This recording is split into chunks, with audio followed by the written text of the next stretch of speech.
जय हिंद, जय भारत, वंदे मातरम। अभी जो ये ट्विटर का ट्रेंड चल रहा है, इसमें आप बहुत बड़े बड़े अधिकारी जुड़े हुए हैं। मैं रविंद्र फौजी आप सभी को, जो अच्छे अधिकारी हैं, उनको सल्यूट करता हूं। और मुझे पता है कुछ एक अच्छे अधिकारी हैं, इसी वजह से हमारी ये सेना का जो तालमेल है चल रहा है।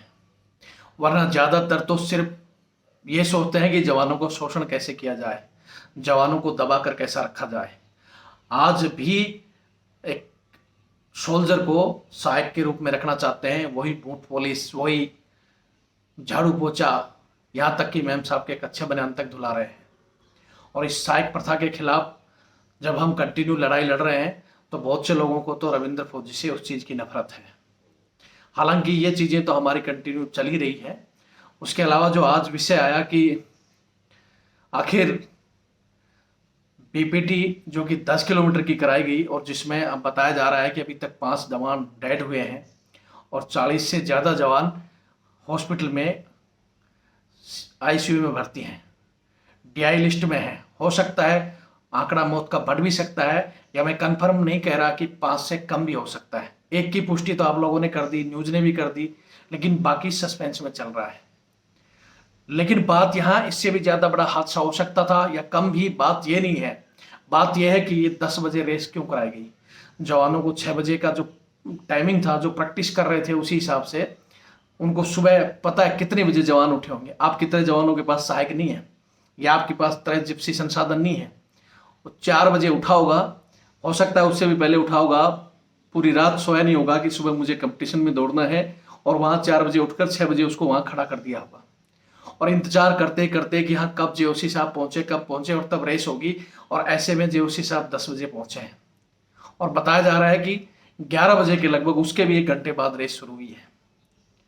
एंड ह्यूमिडिटी का जो टाइम होता है इन गर्मियों के मौसम में, और खासकर ये जो अगस्त का महीना होता है, इसमें शरीर बोलते हैं ना, हम जब हाइल्टी वगैरह में भी जाते हैं तो कुछ समय हमें दिया जाता है कि शरीर को उस मौसम की परिस्थिति में ढालने के लिए मिडवे दिया जाता है। और यहाँ बारिश और ठंड और ऐसा मौसम हो जाता है, इस समय ह्यूमिडिटी ऐसी हो जाती है कि शरीर जवान का उस स्थिति में ढलता नहीं है। कभी ज़्यादा ठंड हो रही, कभी बारिश हो रही है, कभी फिर ह्यूमिडिटी तेज हो रही है। ऐसी स्थिति में जो ये दौड़ाया गया, ये सरासर गलत है। इसमें कमांडर साहब को जिम्मेवारी लेनी चाहिए और इस पर बड़ी इंक्वायरी बैठनी चाहिए। कुछ बंदों के जो पॉइंट हैं कि हो सकता है कि इसके पीछे और भी साजिश हो। हिट स्ट्रोक से इतने बंदे नहीं गिर सकते, या इतने बंदे मतलब बेसुध नहीं हो सकते। कुछ और भी कहीं पानी या ऐसी चीज़ों में कुछ मिलावट की गई हो, या कुछ और कारण हो, या जैसे सुबह से 6 घंटे उनको खड़े रखकर फिर दौड़ाया गया हो, तो कहीं ना कहीं ये एक साजिश हो सकती है। और मैंने सीधा मेरे वीडियो में भी कहा है और आज भी कह रहा हूँ, ऐसी घटना की जांच हो और ऐसे अधिकारियों को कड़ी से कड़ी सजा दी जाए, ताकि भविष्य में इस तरह जवानों की जान से खिलवाड़ न किया जाए। जो आप लोग ट्वीट कर रहे हो, मैंने सारे ट्वीट लगभग पढ़े हैं और देखे भी हैं। जो आप लिख रहे हो पक्ष विपक्ष में, जिन्होंने हमारे जवानों के पक्ष में लिखे हैं, मैं एक बार उनको फिर सल्यूट करता हूँ। जो सिर्फ और सिर्फ अधिकारी को बचाने के पक्ष में जो पॉइंट लिखे हैं, उन्हें भी मैं कहता हूँ कि अगर सिर्फ दिमाग से सोचोगे तो कुछ नहीं होगा। दिल से सोचो कि हाँ वास्तव में ये घटना घटी है और भविष्य में इस तरह की घटना न हो। कम से कम आप इस ओर कदम तो बढ़ाइए। आप तो इसमें कुछ तो लेक्चर दे रहे हैं कि 2% कैजुअलिटी तो ट्रेनिंग के दौरान कोई दिक्कत वाली नहीं होती है। काश आपका बेटा या आपका भाई या आपका कोई उसमें मरा होता तो आपको पता चलता है कि हाँ कैसी कैजुअलिटी होती है। फिर सवाल उठाते आप कि समय गलत था।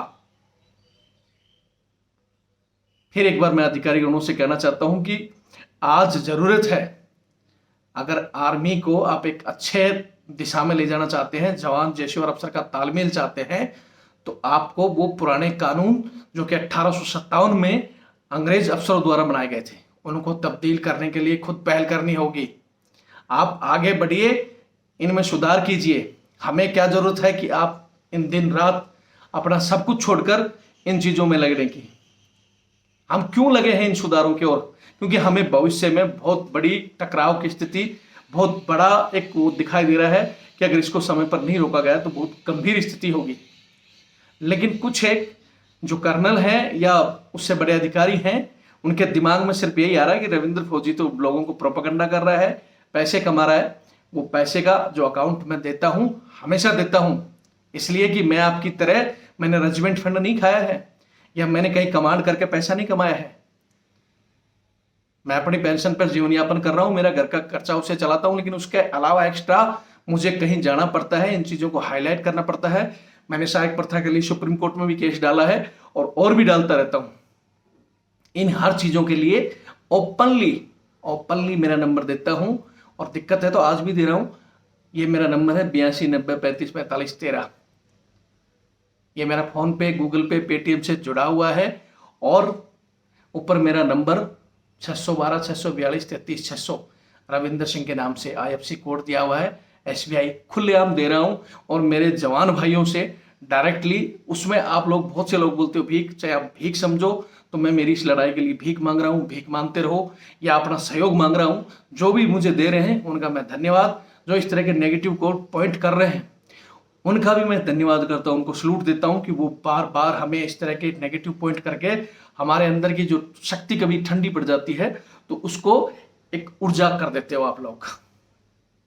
नेगेटिव पॉइंटों से रविंद्र फौजी घबराता नहीं है, आगे बढ़ने की शक्ति पैदा होती है हमारे अंदर। और मैं कह रहा हूं आप ये चीजें छोड़ दो। बहुत से जो एक अभी मैंने कर्नल साहब का पॉइंट देखा जिन्होंने लिखा कि राजनीतिक में जाने के लिए प्रेरित हो रहे हैं। इन्होंने बीच में लिखा था, पहले भी लिखा था कि 2 लेफ्टिनेंट जनरल इनको फॉलो करते हैं। 2 नहीं और भी आपने उस ट्विटर से हटा दिया, लेकिन हमारे दिल के तार आज भी उनसे जुड़े हुए हैं। जो अच्छे अधिकारी, मैं कहता हूं उनको सलूट करता हूं, और वो आज भी हमारी मदद कर रहे हैं। आज भी इस घटना को और सहायक प्रथा के लिए एक लेफ्टिनेंट जनरल साहब ने डायरेक्ट PMO को लेटर लिखा है, जो मेरे पास भी भेजा है कि मैं भी आपके साथ हूं। बहुत से अच्छे अधिकारी हैं जो बदलाव की ओर चाहते हैं, लेकिन बस अपनी अपनी सोच है। उन्हें लगता है मैंने एक बार नहीं 1000 बार कहा है। जो अच्छे अफसर हैं मैं उनको सलूट करता हूं, उनके लिए अगर जरूरत पड़ती तो जान भी दे दूंगा। इस देश के लिए, इस देश के सुधार की तरफ कोई काम करने वाले के लिए एक एक खून की बूंद निकाल देगा रविंद्र फौजी। लेकिन कुछ एक घटिया लोग हैं, वो ना तो परंपराओं को छोड़ना चाहते, फ्री के नौकर समझ रखे हैं जवानों को, ऐसे ही अननेसेसरी उनको तंग करते हैं। उनकी मैड में और बच्चे उनको हुक्म देते हैं, और आप चाहते हो कि ये चीज़ें चलती रहें। इसके खिलाफ रविंद्र फौजी लड़ता था, लड़ता है और लड़ता रहेगा। आपको जो करना है वो कीजिएगा। अगर मैं वास्तव में सच की लड़ाई लड़ रहा हूँ, मेरे जवान वास्तव में मेरे साथ हैं, मेरा साथ दे रहे हैं, तो जल्द ही बदलाव होगा, ये मैं गारंटी देता हूँ। और ऊपर वाला बैठा परमात्मा हमारे साथ दे रहा है। आप लोगों को अच्छा लगता है कि वास्तव में सुधरना चाहिए तो हमारे साथ दीजिए, नहीं तो आप अपना काम किए, हम हमारा काम कर रहे हैं। जो गलत है इसको भगवान सजा देगा या कानून सजा देगा। इस घटना की जांच हो, और भविष्य में इस तरह किसी माँ के लाल को जानबूझकर मौत के मुंह में न धकेला जाए। जो पॉइंट लिखा था ना कि फौज को मजबूत करना है तो BPT फलाना टिकड़ा, ये तो चलती रहेगी। श्रीमान जी, कोई भी लड़ाई, आज पहली बात तो इतने ऑटोमेटिक हथियार आ चुके हैं, ये जो आपकी 5 किलोमीटर की BPT है ये भी काम नहीं आएगी। लेकिन उसको और उल्टा 10 किलोमीटर कर रहे हो, फिर क्या जरूरत है आपको बड़े बड़े राइफल्स मंगाने की, फाइटर्स मंगाने की, तोप मंगाने की, या मिसाइल मंगाने की जरूरत क्या है? आप तो दौड़ के जाकर लड़ लोगे। और वो भी सिर्फ क्या, जवानों के, एक ने लिखा था कि जवान जैसों के लिए जरूरी है, मतलब अफसर के लिए जरूरी नहीं है। या तो खुद उनके साथ दौड़कर दिखाओ और आओ फिर 4 बजे उठ के साथ ग्राउंड में। ये नहीं है कि लेफ्टिनेंट जनरल साहब का जो लेटर दिखाऊंगा जिसमें उन्होंने खुद लिखा है कि ये जो AC में सो रहे हैं इनके तो हर जगह लैट्रिन बाथरूम तक AC लगे हुए हैं, और इनको फ्री टाइम में आकर खड़ा कर दिया जाता है जब सब कुछ हो जाता है। जो जवान 4-4 5-5 घंटे से खड़ा है उसकी क्या हालत होगी? आपने कभी उसके बारे में सोचा? मैं ये वीडियो अभी मेरे जो ट्विटर अकाउंट है इस पर डाल रहा हूँ, इसको यूट्यूब में भी डाल रहा हूँ, जहाँ जहाँ मेरे अकाउंट है, फेसबुक, व्हाट्सअप, सब जगह डाल रहा हूँ।